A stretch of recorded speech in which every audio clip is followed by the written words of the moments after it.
So I was trying to look for like topics that we could go over. And you know how we had the episode on being sad when it was cold out? Yeah. Like seasonal acquired disorder.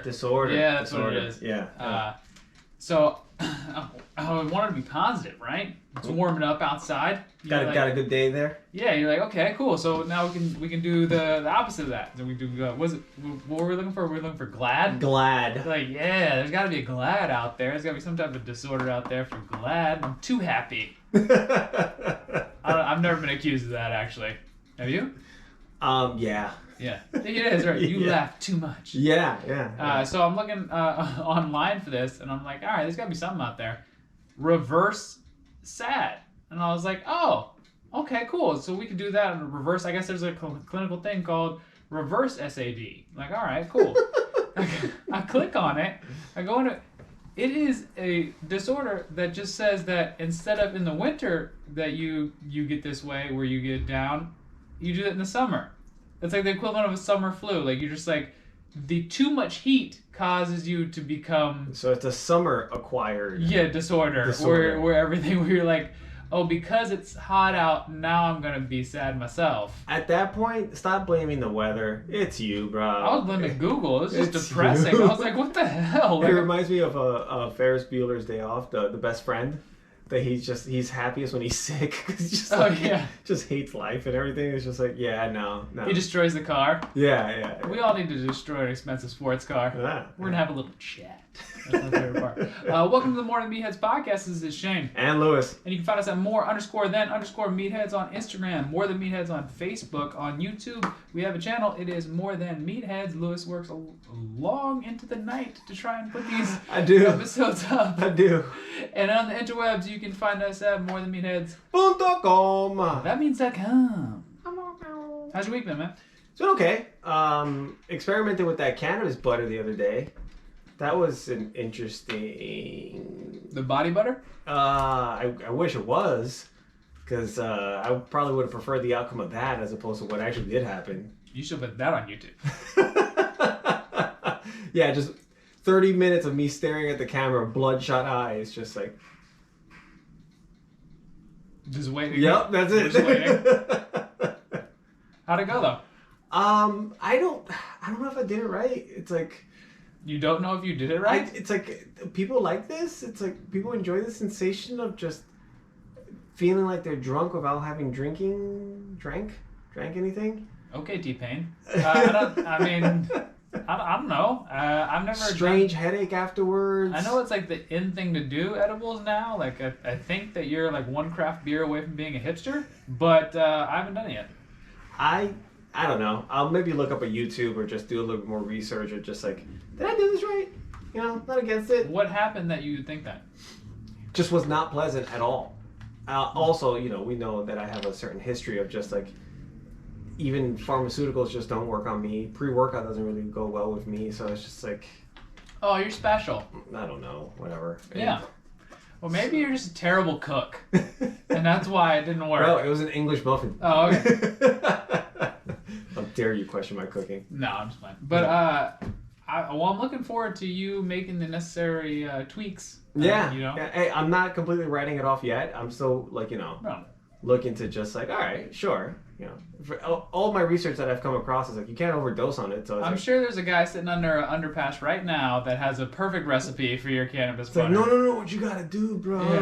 Yeah. I'm sure you will figure it out. Yeah. Well, my last resort is like, I'm just gonna dump it all into a brownie mix and just go for it.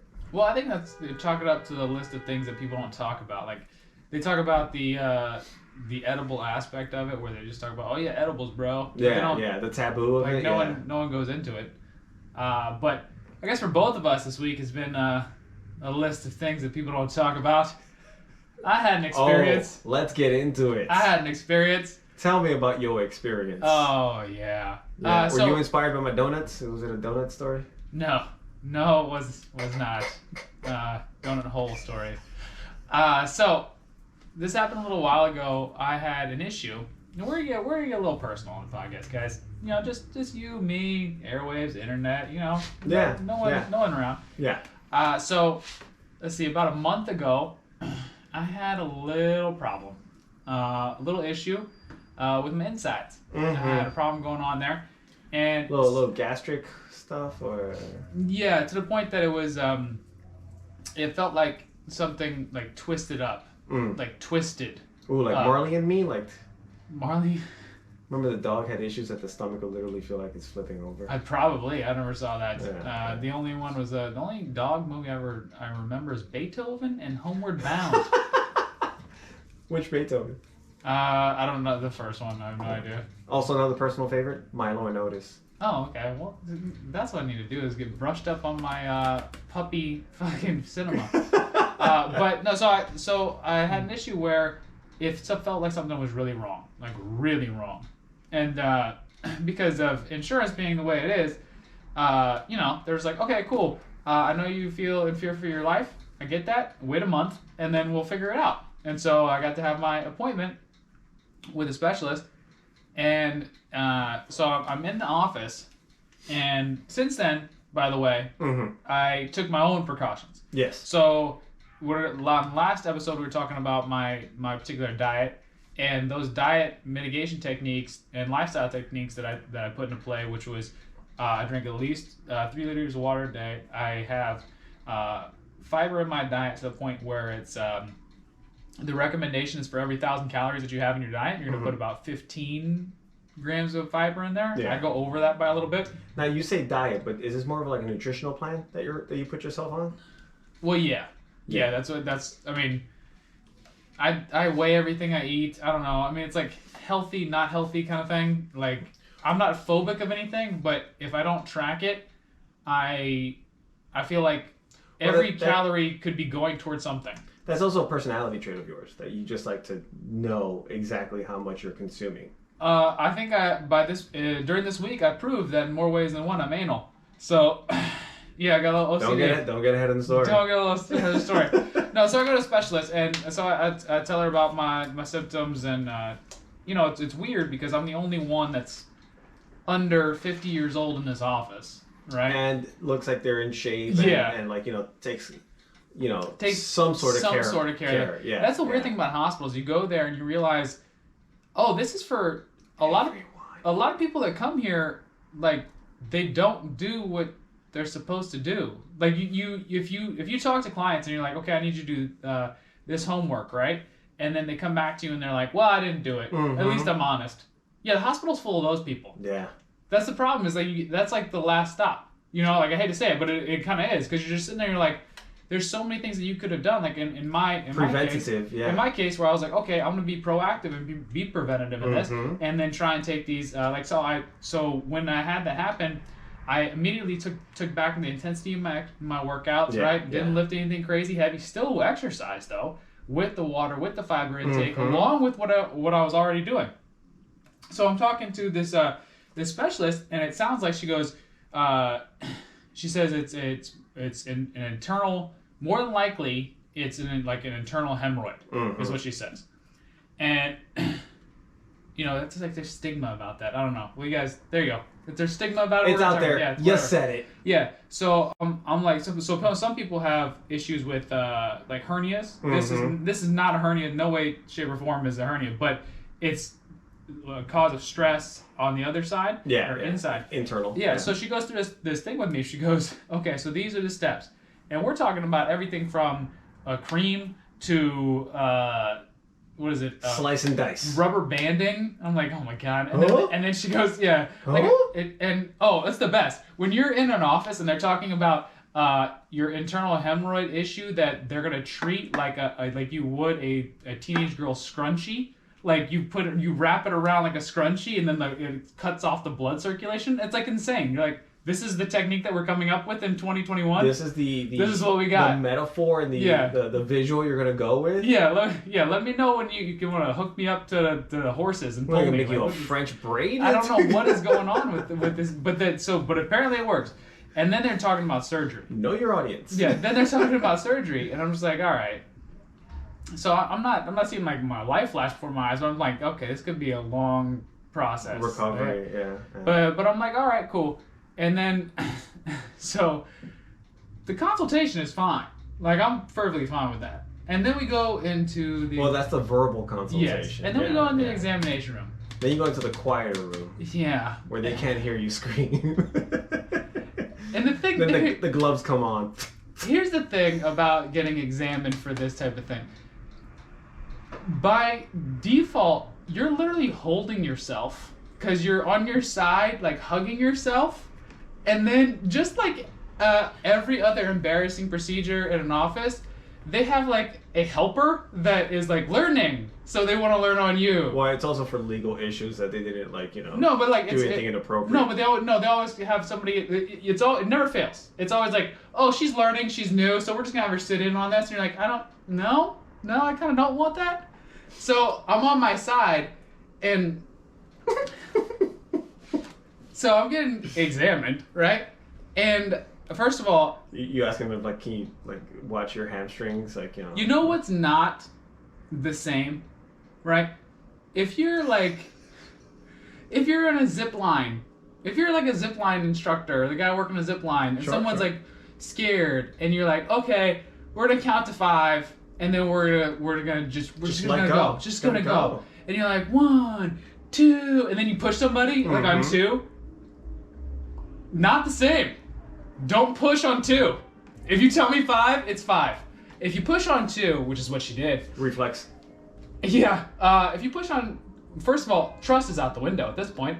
I'm in a very vulnerable state. And position. Yeah, and then I'm not answering any of your questions correctly because I'm a little preoccupied with the fact that you just violated me. Mm-hmm.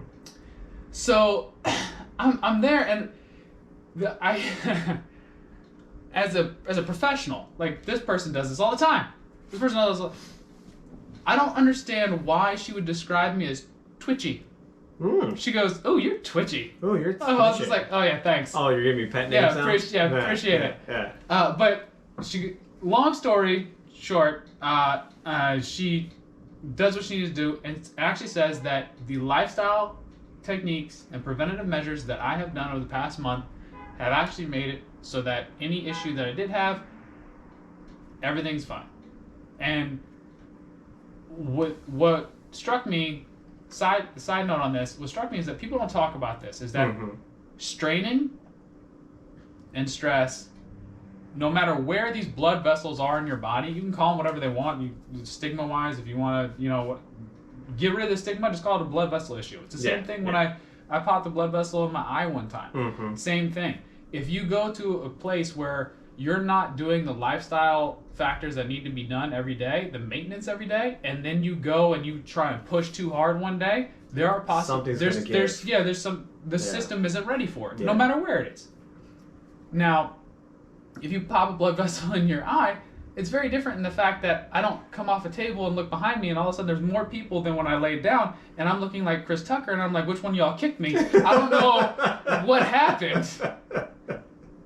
And I'd say probably the most embarrassing thing was when the most actual embarrassing thing is when they left the office, and there's that moment where you're just kind of by yourself and you're like, you're like gonna dress, right? And I'm kind of like Denzel in Glory where that one tear came down. But it was a proud tear though. No, it wasn't. It was shame. And so I'm sitting there and I'm kind of doing that little like cry, like sniffle thing. And right then she opens the door back up to make sure like I knew what pharmacy I like just in case. She's like, "Hey, so what and then she like closed the door. And she closed the door on me again. So that was probably the worst part, was the little after effect. Well, first and foremost, let me say, your commitment to content for the show is amazing. Well, no, because I just went for a walk the other day because it was nice out. Well, no, I felt invigorated. I went and worked out Monday night and walking in the dark. As much as I enjoy sharing it, what it really comes down to is when I'm talking to this professional, this medical professional, and I literally told her, I was like, why doesn't anybody tell me about this? Where if you go to use the restroom, you should be relaxed and you should not have your legs fall asleep. Like you should not be. Everything should come out smooth and regular. And if you go to the gym, and what we work on constantly is increasing trunk strength, so that way when you do have intra-abdominal pressure, your body can handle it. And not push that pressure in different directions where it shouldn't go. So when I'm speaking to her, she was like, listen, weightlifters this happens to weightlifters. It's a common thing. Yeah, it's not like it happens to every weightlifter, but it does happen. They'll either pull a muscle or they're pull a sphincter. But nobody talks about it, and so you're just kind of like, because it's so taboo. Yeah, you're kind of like left in the dark. I was like, I don't give a fuck. Like I will speak about this because I'm not gonna be out there like a fucking advocate for internal hemorrhoids. Preparation H something guy. tells me I'm not gonna get a month. You know what I mean? But I'm gonna be able to speak about this in a way where it's like, okay, now I know that not only did I have an issue that no one talked about, but then I took it upon myself to be proactive and take these preventative measures, and then not have real world data of these preventative measures working. And these preventative measures are just what we talk about on a regular basis. All the time, yeah. I do track my diet, and I was able to look and see where my fiber intake and water intake were before. And I was just coming off a weight loss, like losing weight, right? So my fiber was low, and my water intake was low. But your workout, my workout intensity was up. Yeah. So I can actually look at it, and if you just look it's like looking at the forensic science of it, and it's just like this was when it happened. Yeah, it was. And that's kind of cool. That's kind of cool if you think about it. I love the spin that you're putting on this, and it was cool. Damn it. But then also to be your own success story about like just do the work. Yeah. Do the work. It was weirdly validating and violating at the same time. Ooh, double V's. Yeah. V squared. Oh, no, not scissors. Sorry. Scissors. But if you have any weird questions like that, obviously we're not medical professionals. And don't send pictures. Yeah, if you want to send us a big... No, but... I think it's an ingrown hair. Yeah, if you have any weird questions like that, what I don't want is I don't want people to feel like there is a stigma about it, because we're all human and we're all trying to get better, and it happens. We're all lifting, and it's just a part of the course. You know what I mean? So I think that's where it gets a little bit too caught up in the whole like bro mentality of just like, bro, that doesn't happen to me. It's like that would never happen to me. I'm too strong. I'm too this. There's a weird thing that goes out there where you put out this image, right? And you have to whatever image it is, you try and upkeep it as much as possible. So if you're on social media and you're broy, or if you never have a bad day, or if like and even your bad day looks good. According to social media, some of these females don't even have a digestive system. No, they don't. They're like a Barbie doll in the back. It's just it's just a smooth surface. At this point, I get it. It's like, wow, it really is rainbows and butterflies. Okay, cool. Yeah. Like, I get it, but I mean, the Photoshop and filters, I'm a little over it, dude. I'm just like, all right, whatever. I know we need it as a tool to promote for marketing and everything, but yeah, I am not a fan of social media. Yeah, and I don't know how I'm gonna put together a social media post for this, but. You know. Oh, I got ideas. All right, you guys got a jelly donut. You guys got to go a little trip with me. I'll put a little ginger wig on it, or ginger beard on it. So I got vulnerable. So please go easy on me in the comment section. So everyone, thanks the doctor Shane. Didn't. So thanks Shane, and send him some vitamin A and D oils or cream. Just cannabis butter. Just kidding. Just rub that on it. Coconut oil also helps. Yeah, so I've heard. It's an amazing lubricant, so it's great. So the actual topic that we're going to have today is peripheral heart action. It's a fancy way of saying working out tops, working out bottoms, basically. Yeah, that's what you used to do, right? So PHA training, just like every other acronym in fitness, it seems more complicated than it actually is, because once you learn about it, you're like, oh, okay. Why do you? It's like that's it. Yeah. Whatever. So you used to do that in your classes, right? Yeah, I constantly did that in my classes. It was just a matter of distributing the work of, if we're doing something lower body related, then immediately after that set, switch it to something upper body related, and we would just go through circuits of that for the entire class. Whereas consistent movement. Whereas HIIT training is a little intimidating sometimes, because HIIT training is going at this, like the name implies, high intensity right off the bat. Someone who's been sitting on a couch for an extended period of time, or maybe just been quarantined up or whatever it is, going immediately into a HIIT class or a whole HIIT workout or whatever you see on social media of somebody doing these insane exercises that you probably aren't ready for. You can't tell if it's either a workout or some sort of like college step routine. It's like, what am I supposed to do? It's just choreography. But instead of doing that, you can do what's called peripheral heart action, which is just doing one exercise for the upper body and then one exercise for the lower body immediately after. So what this does is it keeps your heart rate elevated, but at more of a steady state. Whereas HIIT training will be you're literally going all out and you're putting yourself in a fatigue state that it more than likely isn't ready for. So it's a great way to get that little, almost like, I would say like a little ladder up, like little rung up the ladder, but not quite as far as intensity is concerned. It'll help you stay in that like happy, I can still do this because I'm also working a different muscle because I'm constantly switching it. Yeah. So it's not the whole other buzzword, a concept of muscle confusion. It's like, oh, no, I'm going to do, a chest exercise after I did squats, but it's still along the lines of you're doing something else while something else recovers. So you're in the constant state of stimulation. You're always moving, but you're not moving at a pace where it's going to be fatiguing to the point that you can't carry on, or you get lightheaded or dizzy or anything like that.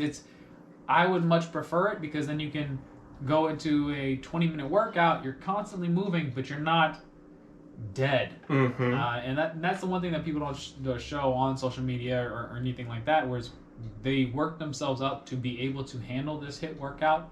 And then the HIIT workout they do is maybe once a week, twice a week. People, you go on there and you go through that explore thing. It's like people do this all day, every day. Yeah. And that's not quite it.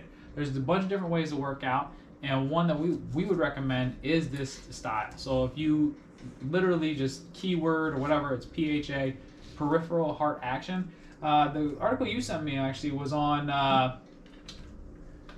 wellandgood.com. Wellandgood.com. Right now. And they actually have a little circuit on there. So an example would be lower body, upper body alternating. So they do lunges, to bent over rows, to lateral lunges, to chest flies, to bridges, to bicep curls with press, to squat thrusts. Well, I don't know if I'd recommend those exercises, but they're just an example of what you can do. So just keep it simple. Up, down, up, down, up, down, up, down. That's it. That was the crux of my class right there. Or a cheat code in Nintendo. It was actually Contra. Oh, sorry. Yeah. Well, no, Nintendo is Contra. But, yeah. Dude, I don't know stuff. But that was basically my class. You start up with some mobility stuff, warm up the ankles, warm up the shoulders, and then boom, let's go. Top, bottom, top, bottom, top, bottom. Go, go, go. Go, go, go? Go, go, go. That would be your recommendation? What would be your recommendation if you could recommend a PHA workout for someone right now? And it's 1 minute sets of each body weight. From beginning to end, you start with some mobility of just like, start with your right foot off the ground, right hand above your head. You do a toe touch 15 times, alternate sides. Do that for about 2 or 3 sets, 15 reps of each. And now that your ankles are nice and like a little bit more mobile, if you can do this barefoot, that's kind of ideal also. So you can get more sensation on your feet as to what they're doing. Then you can drop into a push-up position and make sure your feet are nice and spread. Make sure that your core, your trunk is nice and activated. Do some shoulder touches. Right hand touches the left shoulder for a quick touch. Switching and alternating from that. 15 times on each side. There you go. Shoulders nice and mobile. Then you can go into your actual workout of either bodyweight squats, or if you have some sort of weight that you can add to it. Do a bunch of squats. You pick the number that you like. Ideally around 15, more than 15, not as many as like 50, no need. 3 sets of that, drop into push-ups, and just alternate that, and then just have fun with it. Just do different modifications of each exercise. Yeah, just keep moving. Yeah, man, the whole time, you're just moving the whole time. That's it. Yeah, and I don't think it's not something that you would recommend for, just like your class was how many times a week?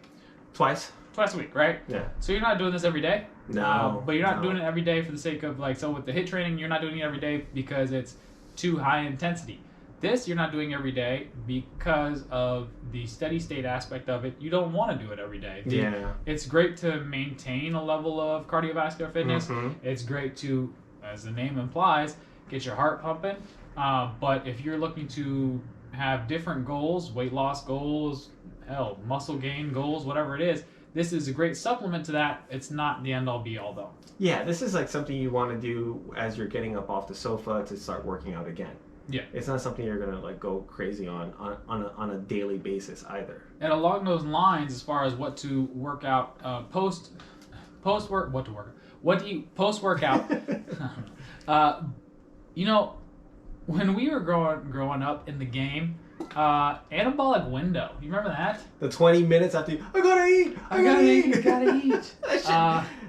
I'm not gonna lie. I was a follower of that, Mm-hmm. but then the actual thinking it through, it's like this shit doesn't make any sense. What if I have to shower?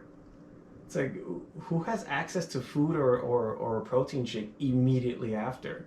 Yeah, I would definitely. And I would see old school guys doing that all the time too. Yeah, the whole anabolic window. I'm not saying it's bullshit because it's not complete. If you go to I would recommend you go to Leighton Norton, his wife, Holly Baxter. She actually wrote a good article on this. So it's actually goes into in depth talking about what the anabolic window is and where that science comes from and what happened to that science and how it got into misleading information. Yeah. But this article you sent me from self.com goes into what to eat after a workout to make the most of your session. And they even talk about this. I think that maybe the propaganda train of anabolic window has left the station a little bit because they're talking about just on a regular overall basis. They're saying eat a solid protein about every 2 hours or every few hours, excuse me.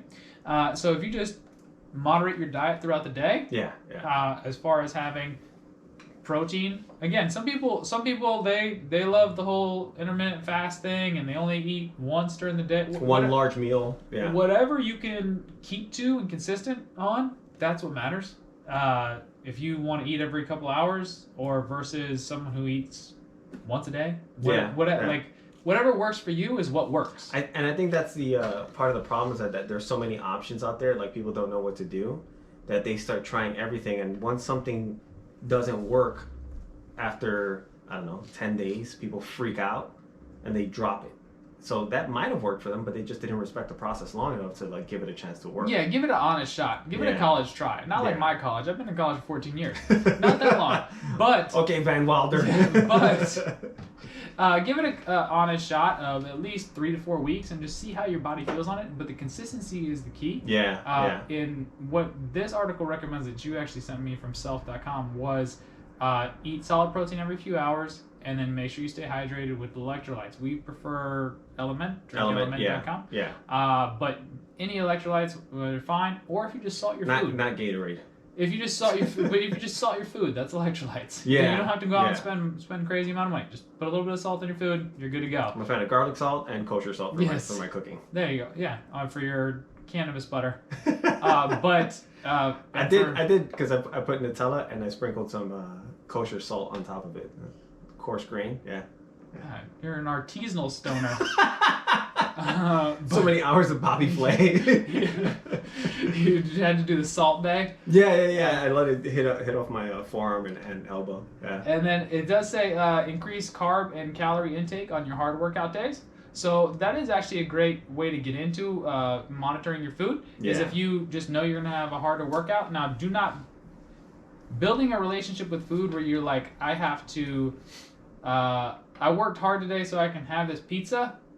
That's not really what we're going for. There goes my dinner plan. Yeah, but if you work out a little bit harder, then you know that okay, maybe a little bit more carbohydrate. You earn the indulgence. Like we went into last time as far as what carbohydrates are actually for. Mm-hmm. Yeah, if it's one of those things where it's like, okay, this will help me recover. Now there's a discipline aspect between helping you recover and then actually just going off the deep end. Yeah. And so we don't want to go there, but just to monitor your diet to the point where, again, you don't have to weigh everything like I do. It does get annoying and frustrating sometimes. So if you just want to just be aware, though, so you can make adjustments if necessary. You'll see that all the time, even on social media, where people say it's like leg day or whatever. They get a heavy squat day or something like that. They'll increase their calories for that day, so that way the performance in the gym is better. So your caloric intake and your carbohydrate intake is probably not going to look the same on a day that you do a heavy 2-hour workout versus a day that you don't work out at all. So, So just being able to monitor that and at least be honest with yourself on that. Well, yeah, something you said was to be aware, and having that awareness of yourself is also so important. Of just like knowing what works for you and just just trial and error. Just realizing it's like this is a go. This isn't a go. This doesn't work for me. And then also like letting go of certain workout myths of like the whole like, oh, you need to have 6 meals a day. That is a major mislead because 6 meals is just way too much food. I mean, you don't. Some people it works No. really well for it, but you don't need that. You don't need to be the guy that brings Chicken cutlets. and Tupperware everywhere. Yeah, and eats a chicken breast every 2 hours because it's like you're afraid you're gonna lose your gains. It's like, yeah, no. I feel like you're attacking me. So what if I ate right before this podcast? You got so a PB&J. I love it. Homemade. But yeah, that's it. That's it for the day as far as our main topics, where we wanted to introduce you a little bit into PHA training. Again, you can just honestly search engine that peripheral heart action training, and that's a great way to get off the couch and get moving. And then as far as your nutrition that pairs with that type of workout, be honest with yourself. Make sure you're getting your protein. Make sure you're staying hydrated. Take it from me. Yeah. Stay hydrated. And then you are going to add carbohydrates on your higher intensity days only. Try that for a couple weeks. Just a couple weeks. Give me a couple weeks. Come on. Just a couple weeks. Just a couple weeks. And also just also be aware of like what your goal is. If you're looking for weight loss, which let's be honest, that's what most people's goal is. It's calories in versus calories out. So there's no need to overindulge in the calories. If your goal is weight loss, so it makes zero sense for you. Like, hey, I burned more calories today, so I should intake more calories. And you're like, well, you just worked your ass off to get to 0. Like, how does that work? That is the literal and metaphorical 1 step forward, 2 steps back. So you just overconsume more calories. Is that Paula Abdul? Yes. There's a cartoon cat. MC Scat Cat. Opposites attract. Okay. I'm glad I can go to you for that type of trivia. Anyway, so that is fucking earworm. Now it's stuck in my head. That's it for the day. Do we have any pull-outs, pullbacks? No. Okay. And then I know you know how to point to it. I use it every day. I know. So I've been using it too. You have been using it. How is the earthfedmuscle.com/morethanmeatheads? That is the supplement company that is our friends, our buddies. You go there for 10% off, or the discount that they have running, whatever sale they have running, whatever discount is steeper you get. You have been taking their Zen Remedy. I haven't started the Zen Remedy because the Zen Remedy is for their like stress. Yes. So I haven't actually found like when I should take it. They're like, oh, when you feel stressed out, take one. I'm just like, just popping pills all day long. I feel like I should just cut them open and just all right. But I have been taking the vitamin supplements that they have. I forget the name of them. Morning Ritual, I think. Yeah, it is what it's called that. Yeah. They're multi. Yes, their multivitamin. Feels good.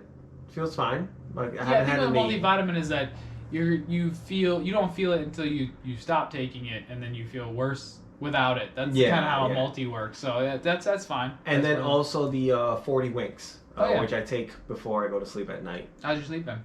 I feel like I'm getting good quality deep sleep. So I don't know. It could be like it hasn't even been a week, so it could just be the placebo effect in the beginning.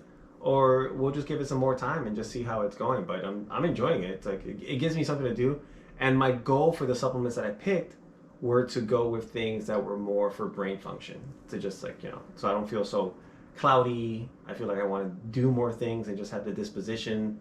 I don't feel like I have so much tip of the tongue syndrome where it's just like, what did I want to say? So. Oh, okay. Yeah. earthfedmuscle.com/morethanmeatheads. Get you 10% off on your entire purchase. It's good. It's good shit. Yeah. Speaking of sleep rituals, you know what I tried last night? Man, this has been a weird week for me. You know what I tried last? Mouth tape. Wait, I remember that from the when we spoke about jaw positioning, that book that Rua had suggested to us. I tried mouth tape for the first time last night. And did you have a safety word? Well, I couldn't verbalize it. A safety gesture? Yeah. Like an S&M mime? Yeah. Wow, I'm having like Pulp Fiction flashbacks. Yeah, a GIMP situation where I'm trying to charades out help. No, so I tried it out for a little bit, and it was good. I was able to breathe through my nose, the nasal breathing aspect of it. It's definitely something to get used to. I can only do it for a couple of hours. I didn't have like a panic attack or So anything. give our listeners a little bit of background. It's like, what's the goal and what's the purpose of mouth tape? Well, so I thought I used to snore a lot, and sleep apnea is a huge thing in my family. Mm-hmm. Most of my family has been overweight, and so they have sleep apnea where you literally can't breathe at night. Is that also like if you're overweight, you can't? It's not a good idea to sleep on your back because of all that weight on your back. You're literally closing up your ability to take in oxygen. Mm-hmm. And so what happens is the CPAP machine, which and this is for people that are really in really good quote unquote shape, do have sleep. If you're just heavy, that you have a lot of muscle mass, whatever it is. Yeah. A lot of power lifters, strongmen. We used to work with a guy that when he was going through his heavier phases and he would sleep in the break room, he would snore like a truck. Yeah, so that machine pumps in oxygen straight through your nose, so that way you can actually get it because you literally stop breathing. So there's a lot of good things that come with that. So I thought it was just because I was a little overweight at the time. Mm-hmm. There was a body fat issue maybe, or just hereditary that I would snore. And so when I lost weight, it was a very strange thing in that when I lost weight initially, I stopped snoring as much. Mm-hmm. I was like, cool, fixed it. Yeah. You know? And now that check that off the list. Yeah, but now I'm snoring again. And so there's a breathing pattern that's just not doing it for me. Something's up with my breath. Yeah. So I got this the mouth tape off of a lot of different recommendations. Actually, Mark Bell at Slingshot recommended it, and who's that guy? Matthew Fox? No, I'm drawing a blank. The guy that wrote a book on breathing and nasal breathing, but and so I tried it out, and to do that, to be your own, not your own sleep CPAP machine, but similar to that, where you get oxygen in, and so you oxygenate your blood on a regular basis, even though it's less air overall that you're intaking. You don't have this improper breathing pattern where you stop, start type of thing. So really quickly, describe how the tape goes. Is it just a piece of tape across your mouth and that's it? Yeah. Or is it okay? That would be a really quick description. Okay. Yeah. I don't know if it was gonna be like a whole chin strap action, like No. Okay. No chin strap. No, it's. Oh yeah, I'm not being facetious or. Oh no, it's literally just a piece of tape that goes over your mouth. But how it stays and whatnot, like it's like, I would assume it's patented, but it's just a little bit of a design specifically for your mouth. Mm-hmm. And what the idea here is to be able to get used to it. But initially, it's to breathe in only through your nose at night in a vulnerable position like that. I was just like, you know what? I've been vulnerable all week, so I'm just gonna ride it. Yeah, just gonna go all the way through. Ride this train. Yeah, so I was able to do it for a couple hours before it got a little uncomfortable for me. But if that's something I'm gonna Did be you wake working up spazzing a little bit? No. Okay. But like literally the fact that it was tape on my mouth got uncomfortable. Yeah. And so I got soft lips. I don't know what's going on today. But I can't stop staring at them now. All right. Okay. So pink. All right. Got that out of the way. But no, so it is a cheap way. I mean, a CPAP costs a little bit, pretty penny, and it's a cheap way to see what's going on with my breathing. And this is just the initial steps, and I'm just gonna ride this out a little bit, play with it a little bit more. Hopefully, my sleep, because I'm always fatigued. So maybe if I can have this opportunity to try and get to continue to breathe when I rest, I'll actually be able to rest. Now, do you think it's not just because you're breathing out of your mouth, but it might be some sort of jaw alignment issue? Oh, yeah, definitely. There's gonna be palate. Yeah, hit up Rua about palate and rib cage and all kinds of stuff is probably off. But I got such OCD when it comes to stuff like that if I start looking at one thing, it becomes always on my mind and one more thing to stress about. Yeah, well, you're on a good path because you're working your way literally from the bottom up of fixing things. So I was waiting the whole time. Yeah, the whole time for that, huh? It's good to know that I can get vulnerable here on this podcast. It's good to know that I won't be the butt of any jokes. But current events. And I just want to point this one out, actually about binge eating, that we're on the topic of nutrition like we always are. Yeah. CNN This study, 9 to 11-year-olds in the U.S., direct correlation between screen time and developing a binge eating disorder within a year. That makes sense. Yeah, so being sedentary that makes sense, and there was a correlation of almost 40, it's like 39% higher risk of developing a binge eating disorder from TV and movies. That makes sense because you're just sitting there and you're just at rest. Bored. You're not, yeah. How many times have we spoken about just eating because I'm bored? Yeah. Yeah. Yeah. So I understand that. The real statistic that really stuck out to me was actually not the TV movie one. That's to be expected. The one that stuck out to me was social media. So if you are screen time when it has to do with social media, actually higher risk, 62% higher risk of developing a binge eating disorder within a year between 9 to 11 years old if your screen time is social media. I can't imagine eating while on social media. I don't know how. No, it's not that. It's a coping mechanism because of the negative body image that gets associated with comparison in social media. It's everything that we were talking about before about how like they make everything look pretty and like, you know, even their worst days they look good and just. It's weird. It's almost like we have a showrunner. It's almost like it comes full circle. Shit. Yeah, so that was something that really stuck out to me is that this is something that you don't think of. I fucking hate social media even more now. Yeah. They're coming for our children. But go like our page. Yes, definitely. If you want to go to More Than Meatheads. No, so 9 to 11-year-olds, that really stuck out to me because now it's these, with the COVID and you're on Zoom all the time, and then it's these kids get these social media accounts so early, and then when you're on, I've seen projects for kids at school that take place on, like, you source social media, like you use your social media, like, okay, on Instagram, go to this, that. It's like, what? It's like you're assuming this kid has a social media. Yeah. You're assuming they have a phone. You're assuming that they have all. Ideally, you as a child, you would know how to. Remember that stupid library class that everybody had to take? Yeah, you had to learn the Dewey Decimal System. Yeah. So I understand needing to be able to resource the internet and be able to find research. That makes perfect sense to me. What doesn't make sense is there's no reason for a kid to have a social media. It was I was training my client that's in college earlier today, and he was talking about needing to write a paper about like 500 words or some shit like that, 1,500. I don't forget what it was. And I was telling him, it's like, I can't imagine doing research online as much because I was, when I went to school, you had to go look in books for stuff to do your research. Yeah, those don't exist anymore. Yeah. It's just like I can't imagine just finding all my research on the internet. It's like I wouldn't trust it.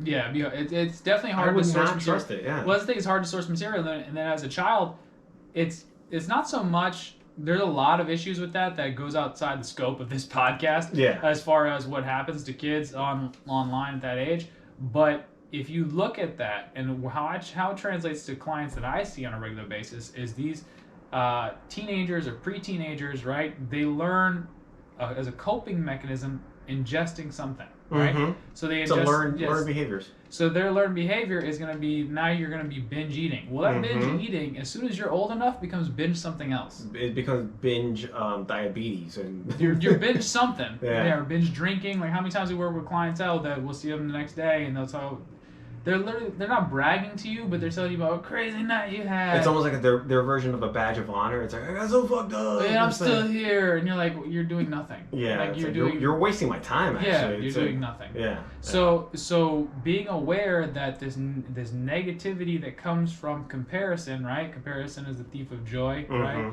And so that negativity that comes from this comparison is then used within an outlet of some type of binging is something to be very aware of. And it happens in teenagers, preteen, but that behavior then becomes patterned over the years, and now you're in a position where now you have much more screen time all the time. Now if you feel negative or a negative way, maybe you feel negative about yourself because you've been sedentary, then now here comes binge shows, right? You've been binging shows, and then that binging shows turns into binge eating, turns into, oh, I feel terrible about myself. Let me forget about it with a little hit of something. And then you just ride that wave, and it just keeps going because those are just attributes and characteristics that just carry over. So it's a pathos. So what we're saying now is you can break that cycle. Can't do anything about when you were a teenager, but you can do it now. Break that cycle. Get off the couch. Maybe try a little peripheral heart action. Just threw it out there. Yeah, full circle. There we go. And then on a positive note, get off your ass. Go do something. Mm-hmm. Oh, sorry. But it doesn't hurt. Oh, okay. Listen, this is a real thing. I wanted to share this with the people. I'm glad you're better. This is a real thing. I'm glad you're better. Your butt was broken. And no, it's not. It's not that. That's not it at all. That's not how it works. It's not how it works. None of this works. Yeah, but it is a good lesson in the fact that you can take control of your situation. Yes. Yeah, man, that's awesome. You can actually take control and actually make a difference within yourself and take accountability, responsibility, and you have ownership over where you are in your health, and not just have the system happen to you. Yeah, you can take control. Yeah, great. I think we should end it there. Okay. All right, guys. Thanks for listening. Just remember, we try to keep it fun, functional, and factual because it's the only F's that we give.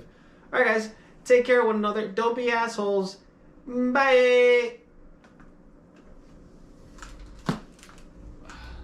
46 minutes. Was that informative? Oh yeah, super informative. But it wasn't like. And super helpful as well. Okay. So.